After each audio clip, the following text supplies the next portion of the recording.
আমার নবী আপনার নবীর শৈশবের কালে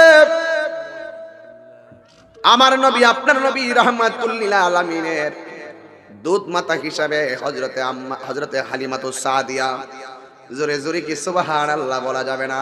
সুবহানাল্লাহ। তিনি বাজারে রওনা হয়ে গেলেন, তায়েফ থেকে রওনা হলেন। তিনি বাজারে আসতেছেন, জীর্ণ শীর্ণ একটা উট লইয়া তিনি আসতেছেন। তার কোলের মধ্যে একটা সন্তান, এই সন্তান নিয়ে তিনি আসতেছেন।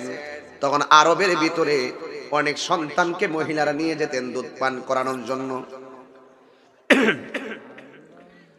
মা হালিমাতুস সাদিয়া বাজারে আসতে দেরি হয়ে গেল। শেষ পর্যন্ত আরবের ধনাঢ্য মহিলারা ধনাঢ্য সন্তানদেরকে নিয়ে গেল, কিন্তু বাজারের মধ্যে মা হালিমাতুস সাদিয়া আসতে গিয়ে দেরি হয়ে গেল। ওনার উটটা জীর্ণ শীর্ণ ছিল, হাঁটতে পারে না, পাথর দিয়ে দিয়ে তিনি আসতে দেরি হয়ে গেল। ওনার শরীরটাও শুকনা, উটটাও জীর্ণ শীর্ণ। সন্তানটারে নিয়ে আসছে। বাজারের মধ্যে আসার পরে রাহমাতুল লিল আলামিন এক কোনায়, নবী পাকের আব্বা দুনিয়ার মধ্যে নাই, এক জায়গায় আমার নবী। শেষ পর্যন্ত হালিমাতুস সাদিয়া রাদিয়াল্লাহু তাআলা আনহা আমার নবীজিকে তিনি নিয়ে নিলেন। যেই উটটা আমার নবীর কাছে বাজারে আসার সময় জীর্ণ শীর্ণ ছিল। মা হালিমাতুস সাদিয়া বলেন, আমি যখন আমার নবীরে লইয়া উটের উপরে উঠলাম, আমার উটটা একেবারে পূর্ণাঙ্গ জোয়ান হয়ে গেছে। আমার উটের স্তন ছিল শুকনা, এই উটের স্তনের মধ্যে দুধ ভর্তি হয়ে গেছে। আল্লাহু আকবার কইতে বল। আমার নিজের স্তনের মধ্যে দুধ ছিল শুকনা। আমার সন্তান আমারটা কোন রকম দুধ পান করত, কিন্তু আমার নবীরে যখন আমার উটের উপরে তুললাম, আমার নিজের ভিতরে একটা পরিবর্তন এসে গেছে। আমার নবীকে নিয়ে তায়েফের জমিনে গেল। আমি আমার আম্মারে লইয়া ওই তায়েফের জমিনে গিয়ে আসছি। যেই ঘরের মধ্যে আমার নবীকে নিয়ে হালিমাতুস সাদিয়া থাকতেন, ওই ঘরটার যাই আমি 2 রাকাত নামাজ পড়ে এসেছি। যেই জায়গার মধ্যে আমার নবী খেলাধুলা করতেন, ওই জায়গাটার মধ্যে গিয়ে এসেছি। যেই জায়গার মধ্যে হালিমাতুস সাদিয়ার ছেলে মেয়েদেরকে নিয়ে খেলা করতেন, ওই জায়গাটা আমি দেখে এসেছি। যেই ঘরের মধ্যে হালিমাতুস সাদিয়া যখন আমার নবীকে নিয়ে যে ঘরটার মধ্যে ছিল, পাশের আরেকটা ঘর, যেই ঘরের মধ্যে হালিমাতুস সাদিয়ার স্বামী ওই বাকি সন্তান নিয়ে থাকতেন, ওই ঘরটা আমি দেখে এসেছি। আমার আম্মাও সেই ঘরের মধ্যে নামাজের মুসল্লা বিছায় নামাজ পড়েছে। আমি একটা নামাজের মুসল্লা ওই ঘরের মধ্যে রেখে দিয়ে এসেছি। সুবহানাল্লাহ। আমি নিজে দেখে আসছি। অল্প সময় আল্লাহ আমারে অনেক কিছু দেখাইছে। জায়গা জায়গা আমার মাকে নিয়ে গেছে, আমার অক্সিজেন। আমি আমার আম্মাকে নিয়ে গেছি। নেওয়ার পরে আমি ওই জায়গা দেখে দেখে চোখের পানি ফালায় কাটলাম। নবীর বাড়ি কোথায়? নবী মক্কায়। তায়েফ হলো অনেক দূর জায়গা, 92 কিলোমিটার দূর তায়েফ থেকে, অনেক দূর।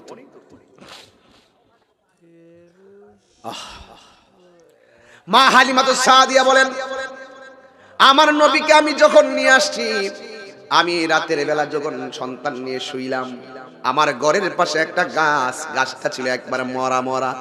আমি বাহিরে তাকায় দেখি গাছটা জেতা হয়ে গেছে। আর বরকত আল্লাহু আকবার কর না। আমার নবীর নামের উপরে বরকত আছে না নাই? আরো বড় করে আছে না নাই? হালিমাতুস সাদিয়া বলেন, আমি অনেক চেষ্টা করছি 2টা স্তন থেকে রাহমাতুল লিল আলামিনকে দুধ পান করানোর জন্য। আমি 1000 বার চেষ্টা করলাম। আমার নবী একটা স্তনের মধ্যে দুধ লাগাইছে, প্রথম যে স্তনে দুধ লাগাইছে, এই স্তনটা ছাড়া দ্বিতীয় স্তনের মধ্যে আমার নবী মুখটা লাগাই না। আমার নবী শৈশবেই তিনি দেখায়া গেলেন, আমার নবী হলো ইনসাফ ওয়ালা নবী। এক স্তনের দুধ নিজে খাইতেন, আরেক স্তনের দুধ ভাইয়ের জন্য রেখে দিতেন। আমার নবীকে জোর করে ওই স্তনের মধ্যে মুখটা লাগাইতে পারেন নাই। আম্মা জান হালিমাতুস সাদিয়া বলেন, আমি অভূতপূর্ব অনেক ধরনের অনেক পরিবর্তন আমি দেখলাম। আমার শরীরের মধ্যে একটা জোয়ান জোয়ান ভাব এসে গেছে। আমার উটের দুধ আমি যতটুকু পান করাইতাম, আমরা খাইতাম, আমরা ওই দুধ বিক্রি করতাম, ডাবলের ডাবল দুধ বেড়ে যেত। জোরে জোরে কে আল্লাহু আকবার বলা যাবে না? এই তায়েফের জমিনে আমার নবী গেল কোথায় আর কোথায়? রাহমাতুল লিল আলামিন খোলা আকাশের নিচে লালিত পালিত হয়। এটা কি সাধারণ কথা নাকি রে বাবা? যারা না বানাইলে আমার আল্লাহ কিছুই বানাইতো না। আর যেই জায়গার আল্লাহর হাবিব রাস্তা দিয়া যায়, আকাশের মেঘমালাগুলো আমার নবীর ছায়া দেয়। নবী যখন একদিন গাছের তলায় শুয়ে রইলেন, একটা কাফের বললেন, এটা কেমন নবী রে, যে রাস্তা দিয়ে হাঁটলে কেমন সন্তান, রাস্তা দিয়ে হাঁটলে মেঘমালা ছায়া দেয়, আর পাথরের মধ্যে কদম রাখলে পাথরটা তুলার মতো নরম হয়ে যায়। নিঃসন্দেহে সাধারণ কেউ না, নিঃসন্দেহে আল্লাহর পক্ষ থেকে একজন পয়গম্বর হবে, যার কারণে আমাদের ধর্মের উপরে চুনকালি লাগবে। এইভাবে ধারণা কইরা আমার নবীর মারার জন্য তলোয়ার নিয়ে গেছে। জোরে জোরে কি নাউজুবিল্লাহ বলা যাবে না? তাইলে আমার নবীর শুরুর জীবনে ষড়যন্ত্রের শিকার হয়েছে কি হয় নাই? এই জন্য নবীর আদর্শে যারা অনুপ্রাণিত হবেন, আপনারাও সেই ষড়যন্ত্রের শিকার হবেন। টেনশন করবেন না, জবানটা খুলে বলেন রক্ষা করার মালিককে। আবার আমার নবী একটা গাছের তলায় শৈশবে শুয়ে আছেন। আমার নবীরে মারার জন্য তারা এমন ভাবে যায় আঘাত করতে গেলেন, যে এই মাত্র আঘাত করতে গেলেন, যিনি ছুরিলে আঘাত করতে গেলেন, আমার নবী তখন কিছু কথা বলেন। ওই মুহূর্তে ওই লোকটা আর দুইটা চোখ আল্লাহ অন্ধ বানাইয়া দিছে। তাহলে নবীর বিরুদ্ধে কথা বললে আল্লাহর গায়েবী শাস্তি আছে না নাই? এই জন্য আমার নবীকে মারতে যাইয়া তার চোখটা অন্ধ হয়ে গেছে। আর ওই লোকটার একটা মেয়ে ছিল, মেয়েটা যেই দিন নবীর নূরানি চেহারা মুবারক দেখেছে, মেয়েটা বুঝা ফেলাইছে তিনি সাধারণ কেউ না। মেয়েটা যাইয়া কই, নবী গো, আমি একটা কাফেরের ঘরে, আপনি আমারে কালিমা পড়াইয়া মুসলমান বানাইয়া দেন। যেখানে ফেরাউন সেখানে মূসা নবী, যেখানে নমরুদ সেখানে ইব্রাহিম নবী, যেখানে আবু জাহেল সেখানে রাহমাতুল লিল আলামিন, যেখানে তারা সেখানে আমরা। কথা কোন ঠিক কিনা? এটা যুগে যুগে ছিল, এটা যুগে যুগে ছিল। টেনশন করা যাবে? নবীরে মারতে গেছে ওই কানা, এমন কানা হইছে, কানা হওয়া তো ভালো, কিন্তু তার চোখের মধ্যে যন্ত্রণা শুরু হয়ে গেছে। মেয়েটা ডাক দিয়ে কয়, বাবা, হঠাৎ করে ভালো ভালো ঘর থেকে বের হলেন, কিন্তু আপনার চোখ দুইটা কেন অন্ধ হয়ে গেল? কয়, আর বলিস না, একটা লোক রাস্তা দিয়ে হাঁটলে এই পাথরগুলো তুলার মতো নরম হয়ে যায়, আর রাস্তা দিয়ে হাঁটলে আকাশের মেঘমালাগুলো নবীরে ছায়া দেয়। এই লোকটারে ছায়া দেয়। মনে মনে ভাবছিলাম তারে মেরে ফেলবো, হাতের মধ্যে তলোয়ার নিয়ে গেলাম, আঘাত করতে যাওয়ার পরে আমার পাটলামটা তো পারলাম না, আমার চোখ দুইটা বন্ধ হয়ে গেছে। মেয়েটা মনে মনে কে, বাবা কারে মারতে গেলেন? যার কাছে আমি গোপনে কালিমা পড়ে মুসলমান হয়ে গেছি, আপনি তো জানেন না। আল্লাহু আকবার কর না কেন? ইন দি মিন টাইম এখানে তো অনেক সন্তান আসছে যাদের বাবা আমাদের লাইনে নাই, কিন্তু ফোলাডা আমরার ভক্ত আছে না নাই? আরে আছে না নাই? ফুলাটা বিভিন্ন কারণে আমরার ভক্ত। কথা কোন ঠিক কিনা? বাফে বলে তাহিরি মাহফিলে যাইস না, হ্যাঁ তোকে আমি যামই, কোনো না কোনো ভাবে ভক্ত। মেয়েটা যখন মুসলমান হয়ে গেছে, আর কাফেরটা ঘরে যাওয়ার পরে তার চোখের যন্ত্রণা শুধু বাড়তে আছে। সত হইল তো বাবা, নবী বলছেন, বাবা মা যদি খ্রিস্টান হয়, বিধর্মীয় হয়, মুশরিক হয়, তার সঙ্গে ভালো ব্যবহার করা লাগবে, তারে দমক দেওয়া যাবে না। কথা বলেন ঠিক কিনা? এবার আমার নবী রাহমাতুল লিল আলামিনকে আঘাত করতে আসে, তার চোখ যখন অন্ধ হয়ে গেল, দিনে দিনে চোখের যন্ত্রণা বাড়তেছে রে বাবা।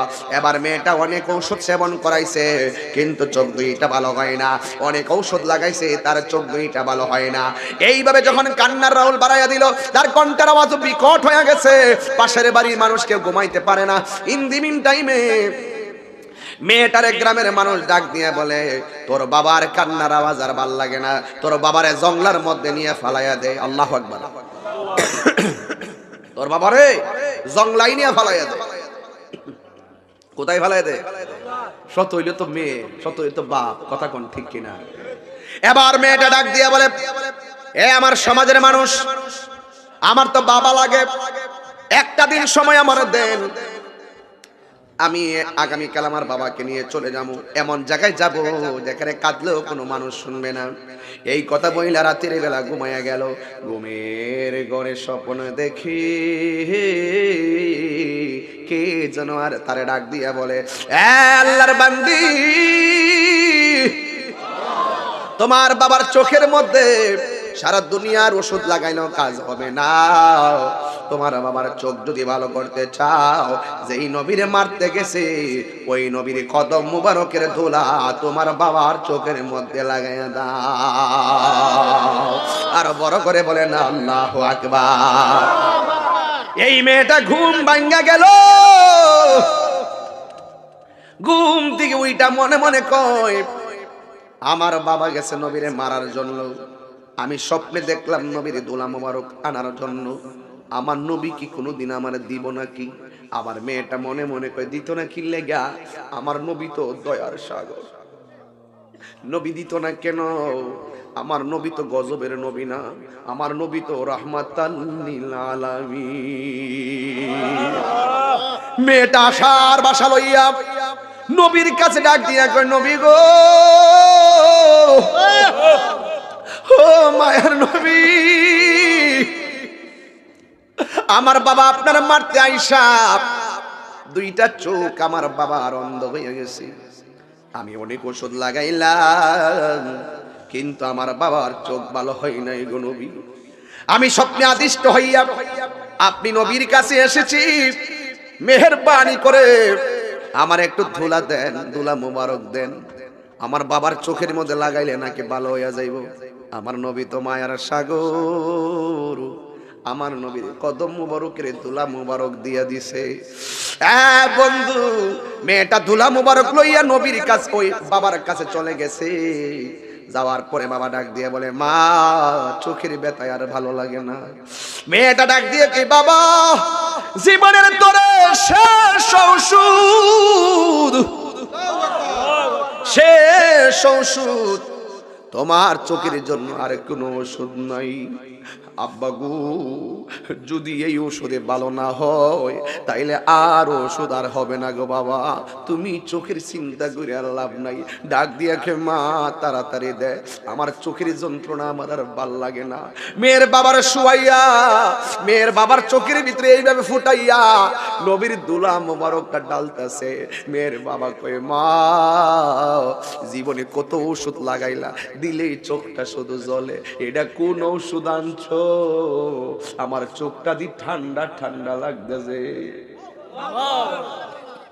মেয়েটা ডাক দিয়া কয় বাবা, চোখটা খুলো, চোখটা খুললা দেখেন না আমার দেখেননি। ওই মেয়ের বাবা কয় মা, চোখটা অন্ধ হওয়ার আগে যেমন দেখতাম এখন আমি তার চাইতে আরো ডাবল দেখতেছি গো মা। কোন জায়গা থেকে ওষুধ আনছ, কার কাছ থেকে ওষুধ আনছ? রক্ত দিয়া হইলেও আমি তার ঋণ শোধ করবো, রক্ত দিয়া হলেও আমি তার ঋণ শোধ করবো, রক্ত দিয়া হলেও আমি ঋণ শোধ করবো।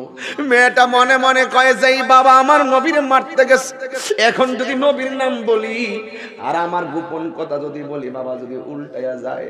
এরপরে মেয়েটা মনে মনে কয় আমি নবীর কথা বললে যেহেতু নবীর দুলা মোবারক দিয়ে উপকার পাইছে, যদি নামটা বলি হইতো আমার বাবা কৃতজ্ঞতা জ্ঞাপন কইরা নবীর কাছে কালিমা পয়রা মুসলমান হইতে পারে। এই কথা আশার বাসা বুকের মধ্যে বান্দা মেয়েটা ডাক দিয়ে কয় বাবা,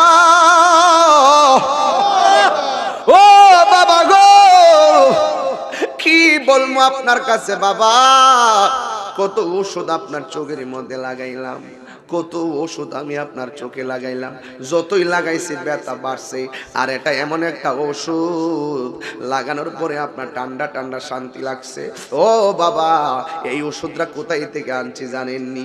এই ওষুধটা হলো আপনি যারে মারতে গেছিলেন ওই নবীর কদম মুবারকের দুলা মুবারক লাগাইছি। জোরে জোরে কি আল্লাহু আকবার বলেন। উম্মতের দরদি তুমি, তোমার প্রেমে পাগল আমি, বলেন না উম্মতের দরদি তুমি, তোমার দিদারে পাগল আমি মায়া যদি লাগে তোমার মায়া যদি লাগে তোমার দাও না দেখা ঘুমের ঘরে বলো রাসূল তোমায় ভালোবাসি মনোহৃদয় যার করি যদি আল্লাহ বলেন না ও গয়া মার নূরের নবী তোমার প্রেমে পাগল আমি বলো ও গয়া নবী তোমার প্রেমে পাগল আমি দয়া যদি লাগে তোমার দয়া যদি লাগে তোমার দাও না দেখা ঘুমের ঘরে বলো রাসূল তোমায় ভালোবাসি মনোহৃদয় যার এ যুবক জবানটা খুলে বলো আল্লাহু আকবার এবার আমার নবীর নামটা যখন শুনলো তেলে বেগুনে জ্বললা উঠলো খাতামাল্লাহু আলা কুলুবিহিম ওয়া আলা সামইহিম ওয়া আলা আবসারিহিম গিশাওয়া ওয়া লাহুম আযাবুন আযীম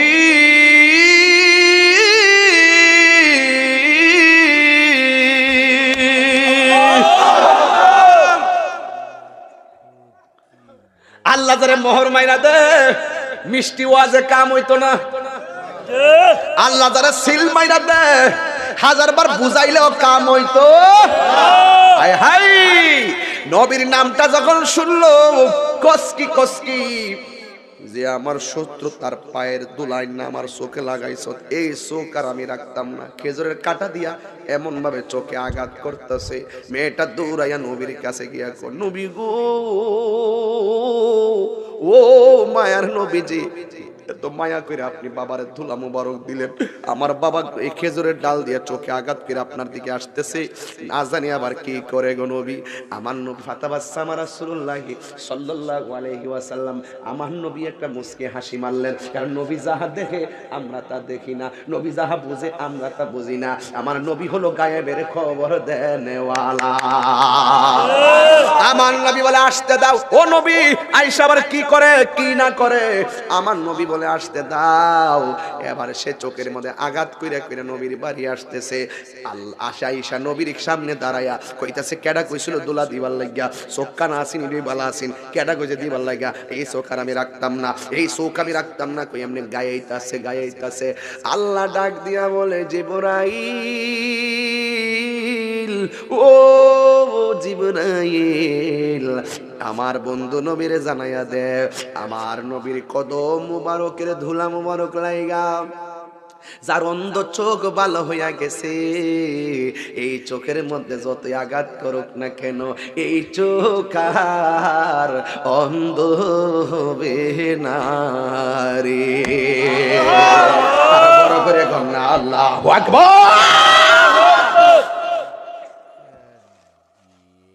হেও কই কি ব্যাপার আঘাত করি চোখ অন্ধ হয় না কেন এই আমার এলাকার বাবারা একটা প্রমাণ দিয়া গেলাম আমার নবীর দোলা মোবারক লাইগা বন্ধ চোখ বালা হইয়া যায় আর তুমি যে নবীর আমরার মতো মানুষ কও তোমার দোলা বালা চোখ দিবা বালা চোখ কানা হইয়া যাবে আমার নবী নূরের নবী মাটির নবী না বলো মাটির নবী না ওই নবীকে নিজের মতো মনে করো না না না না নবী কারো মতো না বলো না না না নবী কারো মতো না জোরে কি সুবহানাল্লাহ বলা যাবে না গৌরীর বাবারা নবীর ধুলা মুবারক অন্ধ চোখে লেগে অন্ধ চোখ ভালো হয়ে গেছে, আর তোমার পায়ের ধুলা যদি ভালো চোখে দাও অন্ধ হয়ে যাবে। কথা কোন ঠিক কি? বাড়ায় বলছি, এক লাইনও বাড়ায়া বলি নাই। আমার যুবক ভাইরা, আমার নবীর জিন্দেগি স্টার্ট হয়ে গেছে। যতদিন পর্যন্ত নবুয়তি প্রকাশ পায় নাই, কাফেররা আমার নবীরে আল আমিন বলেছে। কথা কোন ঠিক কি না? কি বলছে? আল আমিন। হেরার গোহাই তোমারই দেন, আসমান থেকে নামে আল কোরআন, ভাঙলো সবার ভুল তোমারই ওপরে, আসলো কোরআনের ছায়া তোলে, খালিদ ওমর আলী আবু বকর, ইসলামী চান্দা নিল যে তোলে, আল আমিন তুমি ছিলে চিরদিন সকল মানুষের তরে, হে রাসূল তোমাকে ভুলে আমি কেমন করে। জোরে জোরে কে আল্লাহু আকবার বলা যাবে না? আমার নবী হেরা গুহায় চলে গেল, যন্ত্রণায় যন্ত্রণায় হেরা গুহায় চলে গেল, নীরবে নীরবে আল্লাহর সঙ্গে ধ্যান করলো।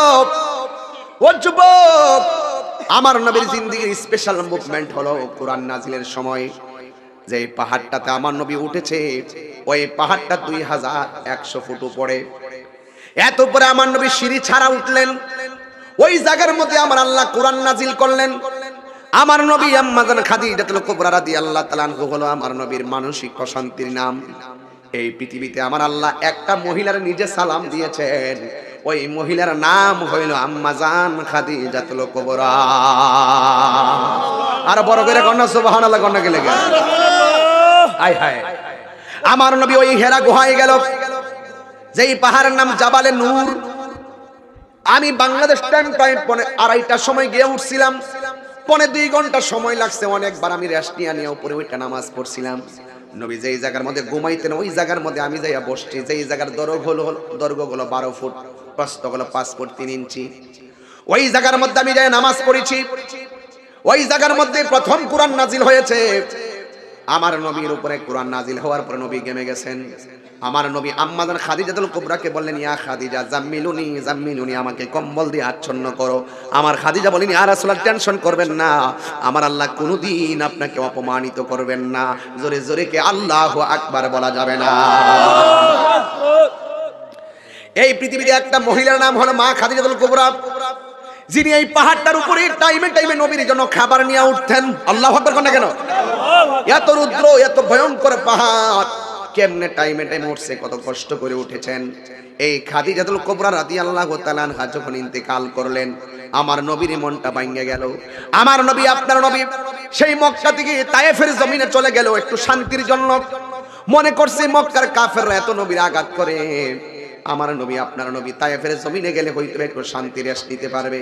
কিন্তু দেখা গেল তায়েফের বেয়াদবেরা যুবকরা মিল্লা আমার নবীরে পাথর মেরে রক্তে লাল করে দিয়েছে। জোরে জোরে কি আল্লাহু আকবার বলা যাবে না? খানকায় বৈশা বৈশা আল্লাহ পাওয়া যাবে? খানকায় বৈশা বৈশা আপনি আল্লাহর ডাকবেন, অসুবিধা নাই।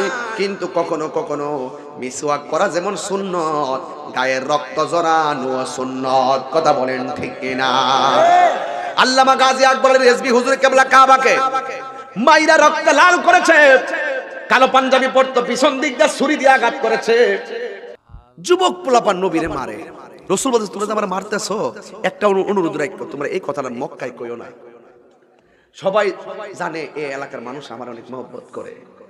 যদি শুনে যে তোমরা আমার মারতেছো, তাইলে মক্কায় কাফেররা আরো হাতে তালি দিবে। এরা এই কথাটা এলান করে দিছে।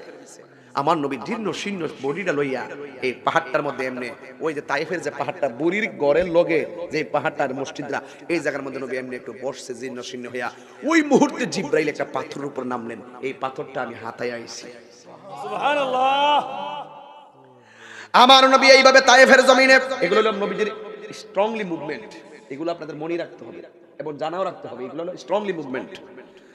আমার নবী তায়েফের জর্জিত হয়ে গেছে, পাথরের মধ্যে ধাক্কা দিয়ে আমার নবী বসলেন। আর জিবরাইল আলাইহিস সালাম আমার নবীর কাছে আইসা বললেন, ইয়া রাসূলুল্লাহ, নবী গো, ও মায়ার নবী জি, আপনি আমার অর্ডার দেন, তায়েফের পাথরগুলা দিয়া তায়েফের বেয়াদবরা মাটির সঙ্গে মিশাইয়া দেই। আমার নবী বলে, হে জিবরাইল, আমি তো দাওয়াত দিতে এসেছি, আমি নবী তো রাহমাতুল লিল আলামিন, আমি তো বদদুয়া দিতে পারি না। এই কথা বলার পরে জিবরাইল আলাইহিস সালাম চলে গেলেন। আমার নবী পাথরের মধ্যে ধাক্কা দিয়া বসলেন। আল্লাহর কসম, আমি যখন সেখানে গেলাম, বাংলাদেশ টাইম এশারের না, ওই দেশে এশারের নামাজের টাইম হলো, ওই সময়ের ভিতরে আমি দেখলাম ওই পাথরটার কাছে আমি গেলাম, যাইয়া দেখি আমার নবী যে এই পাথরের মধ্যে ধাক্কা দিয়ে বসা ছিল, আমার নবীর পিঠ মুবারকের রক্ত মুবারক যে ওই পাথরের মধ্যে লেগেছে, এখনো রক্ত মুবারকের লাল দাগ রয়েছে।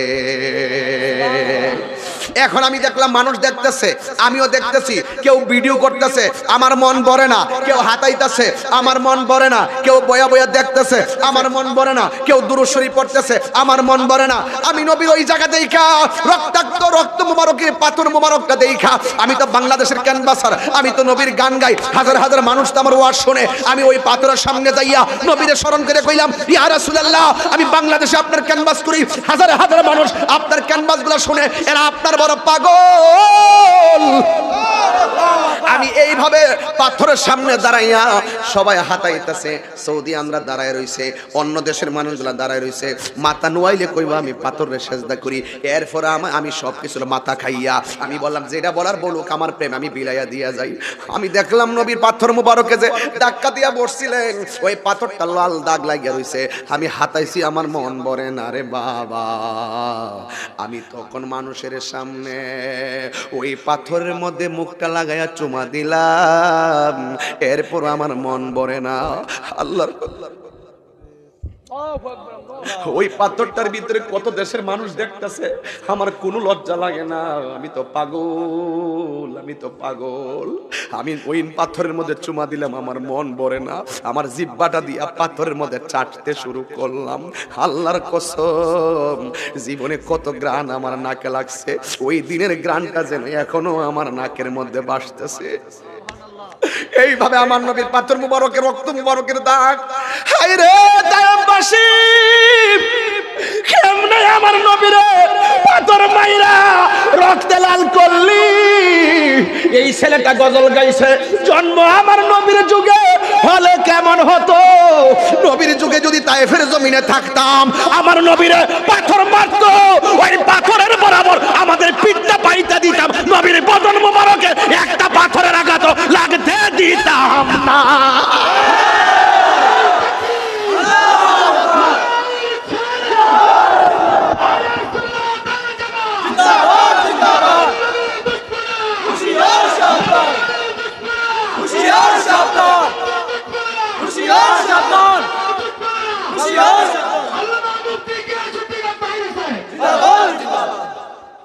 আমার নবীর পাথর মারলো, এটা কি সহ্য করা যায় মিয়া?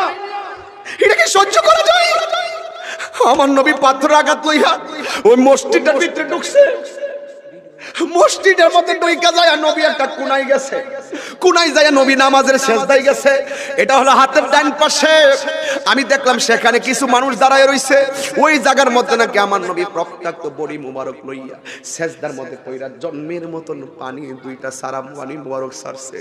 সব মসজিদের চতুর্দিকে একবারে দোলাবালি, একবারে শুকনা মাটি, আর নবী যেই জায়গার মধ্যে সেজদা দিয়ে পড়ে আছে, এই জায়গার নিচ দিয়ে শুধু পানি চুয়াইতেছে, শুধু এই জায়গার মধ্যে পানি চুয়ায়, অন্য কোনো জায়গায় পানি চুয়ায় না। নবী নাকি এখানে রক্তাক্ত অবস্থায়, আমার নবী নাকি সেজদায় পড়া উম্মতি উম্মতি করে চোখের পানি মুবারক ছাড়ছে।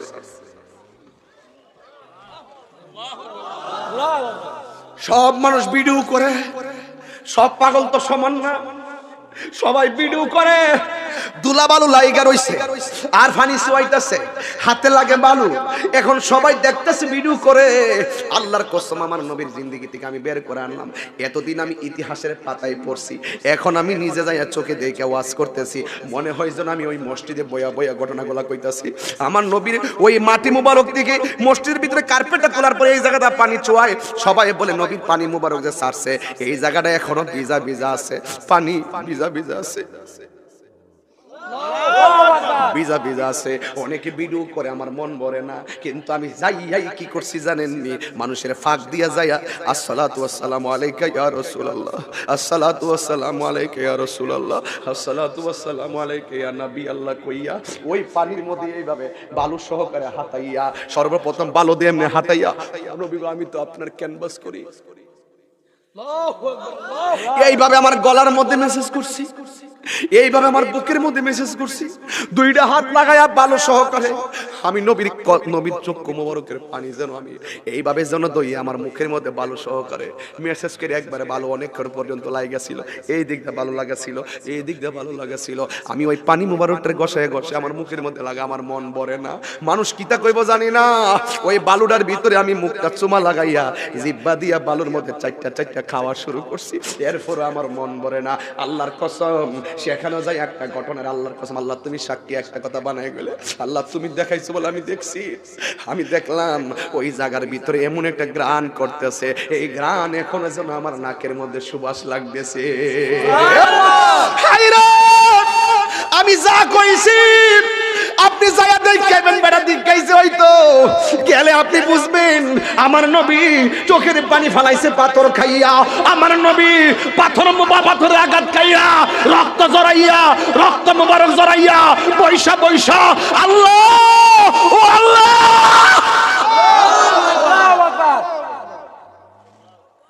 এই রক্তের ফুটার বদলতে কিছু চায় না। রব্বি হাবলি ইয়া উম্মতি, রব্বি হাবলি ইয়া উম্মতি, আল্লাহ গো আমার উম্মত আমারে তুমি দিয়া দাও, আমার উম্মত আমারে তুমি দিয়া দাও। জোরে জোরে কি আল্লাহু আকবার বলা যাবে না? তাইলে আমার নবীর জিন্দেগিতে 63 বছরের জিন্দেগিতে নবীর বদন মুবারক থেকে রক্ত মুবারক জড়াইলো, আর নবীর দন্ত মুবারক ভাঙলো। এরপর আমার নবী, আপনার নবী 27টা যুদ্ধে নবী অংশগ্রহণ করেছেন। 27টা যুদ্ধে, যেই যুদ্ধের মধ্যে অংশগ্রহণ করেছেন এই যুদ্ধের নাম হলো গাজওয়া। আমার নবী 27টা যুদ্ধে সশরীরে অংশগ্রহণ করেছেন।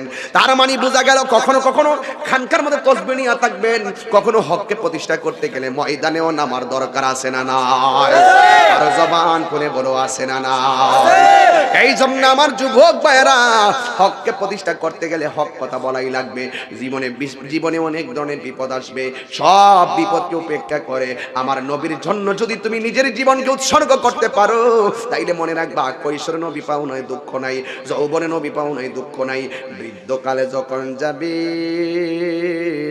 আর আল্লাহ যখন আপনার কাছে আজরাইল পাঠাবে, ওই কঠিন মুভমেন্টে আমার নবী আপনারা ভাঙ্গা করে আসার ক্ষমতা আছে না নাই?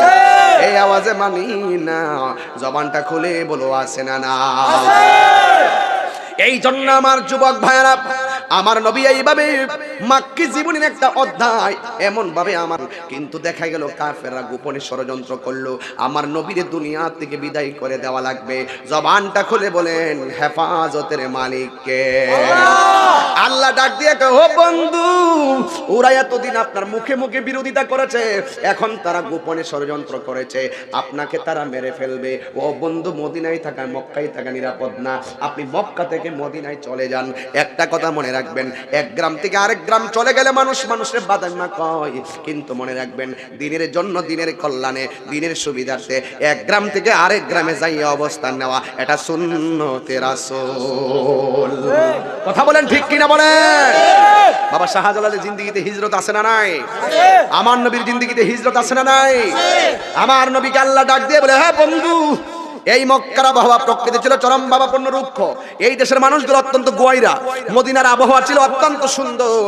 এই জন্য আল্লাহ নবীরে বলেন আপনি মক্কা থেকে চলে যান। আল্লাহর হাবিব তখন সিদ্দিক আকবর ডাক দিয়ে বলে, আবু বকর, আমি মক্কা থেকে মদিনায় চলে যাব।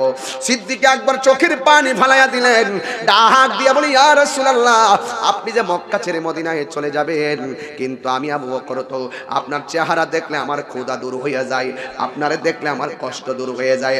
আপনি নবী যদি চলে যান, আমি কার চেহারা দেখে আমার ক্ষুধা নিবারণ করব, কার চেহারা দেখে আমি ক্ষুধা দূর করব? আবু বকর সিদ্দিকের চোখের পানি দেখা আমার নবী ডাক দিয়ে বলে, ও আবু বকর, চিন্তা কইরো না, আমি নবী তোমাকে সাথে করে নিয়ে যাব। এবার কোন দিন যাবে আমার নবী বলে নাই। হঠাৎ করে এক রাইতে হযরতে মৌলা আলী রাদিয়াল্লাহু তাআলা আনহুকে আমার নবী বললেন, হে আলী, আমি মক্কা ছেড়ে মদিনায় চলে যাচ্ছি, তুমি আমার ঘরের মধ্যে শুয়ে থাকবা, আর আমি নবী মদিনায় চলে যাচ্ছি, তোমার সঙ্গে আমার দেখা হবে সোনার মদিনা। আর বড় করে কন্যা সুবহানাল্লাহ, কন্যা এবার সিদ্দিক আকবর, কোন দিন আমার নবী আসবে? সিদ্দিক আকবরকে আমার নবী বলে নাই। একদিন রাতের বেলা আবু বকরের কাছে গেল, যাইয়া ঘরের দরজার মধ্যে ফাকর আল বাবা, ওই দরজার মধ্যে টোকা দিল। সিদ্দিক আকবর ঠাস করে দরজাটা খুললা, কয় লাব্বাইক ইয়া রাসূলুল্লাহ। আল্লাহু আকবার কন্যা করে আমার নবী ডাক দিয়ে কয়, আবু বকর, এখন যে আসবো তোমারে তো আমি বলি নাই, এমন ভাবে তুমি দরজা খুললা, মনে হয় যেন তোমারে আমি আগেই বলে রেখেছি। তুমি আবু বকরকে তুমি ঘুমাও নাই। সিদ্দিক আকবর ডাক দিয়ে কি, ইয়া রাসূলুল্লাহ, ইয়া হাবিবাল্লাহ, আপনি আমার যেই দিন থেকে বলছেন আমাকে নিয়ে মদিনায় যাবেন, ওই দিন থেকে আপনি নবী যদি একদিন আইসা আমারে একটা ডাকের বেশি দুইটা ডাক দেওয়া লাগে, আমি আপনি নবী যদি একটা ডাকের বেশি দুইটা ডাক দেন, আপনি নবী কষ্ট পাবেন, আপনি নবী কষ্ট পালে আল্লাহ কষ্ট পাবে, আল্লাহ কষ্ট পেলে আমি আবু বকরগিরি শেষ হয়ে যাবে। এই জন্য আপনি যেই দিন থেকে বলছেন আপনি আমারে নিয়ে যাবেন, দিন নাই রাত নাই, আমি একটা সেকেন্ডের জন্য বিছানার মধ্যে পিঠ লাগাই নাই, এই জন্য আমি আপনার জন্য অপেক্ষা করতেছিলাম। আমার নবী বলে, আবু বকর, এখন তো গভীর রজনী, চলো আমরা রওনা দেই। আমার নবী এই দিক দিয়ে রওনা দিলেন, আর ওই দিক দিয়ে ঘরের ভিতরে রাতের বেলা আবু বকর হযরতে মৌলা আলী রাদিয়াল্লাহু তাআলা আনহু এইভাবে মুখের মধ্যে চাদর দিয়া ডাইকা শুয়া রইছে। কাফেররা নবীরে খুঁজতেছে আমার নবীরে মারার জন্য, ঘরের ভিতরে ঢুকছে নবীরে মারার জন্য, তলোয়ার দিয়া মৌলা আলীর মুখ থেকে কাপড়টা সরাইলেন, সরাই দেখতেছেন সেটা আমার নবী না, এটা হলো হযরতে মৌলা আলী। এবার ডাক দিয়া বলে, নবী কই? মৌলা আলী বলে, সামনে দিয়া গেছে। বাস, কাফেররা চলে গেছে। এবার আসেন একটা প্রেমের খেলা দিয়া যায়। এবার আলীকে ডাক দিয়া বলেন, না আলী গো, নবীর ঘরে কাফেররা ঢুকছে নবীরে মারার জন্য, আপনি যাইন নাও কেন মুখটা ডাইকা ঘুমাইলেন? যদি তারা আপনারে নবী যাইন না মাইরা ফালাইতো, একটা আঘাত করলে আপনি কেমনে বাঁচতেন? মৌলা আলীর জবাব হলো, এ পৃথিবীর মানুষ, আমারে কেন তারা মারবে আর আমি কেন মুখ খুললা ঘুমাবো? প্রশ্নই আসে না। আমি তো মরণকে ডরাই না, মরে যাবো এটা এক সেকেন্ড তো আমি ভাবি নাই, একটা মাত্র কারণ আমার নবী আমারে বইলা গেছে, আলী রে তুমি আমার ঘরের মধ্যে ঘুমাও, তোমার সঙ্গে আমার দেখা হবে সোনার মদিনায়। আমার বিশ্বাস হলো আমার নবীর সঙ্গে দেখা হইবার আগে পৃথিবীর কেউ আমারে মারতে পারবে না। আর জোরে কোন আল্লাহু আকবার কোন না। প্রেমের আগুন জ্বলে দ্বিগুণ রে দয়াল, এই কি প্রেমের পাওনা দয়াল রে, প্রেমের আগুন জ্বলে দ্বিগুণ রে দয়াল, জল দিলে নিবে না। এই তাহিরি প্রেম করিয়া কলঙ্ক ঘোষণা, প্রেম করিয়া প্রেমিক মরে রে দয়াল, প্রেম তো মরে না।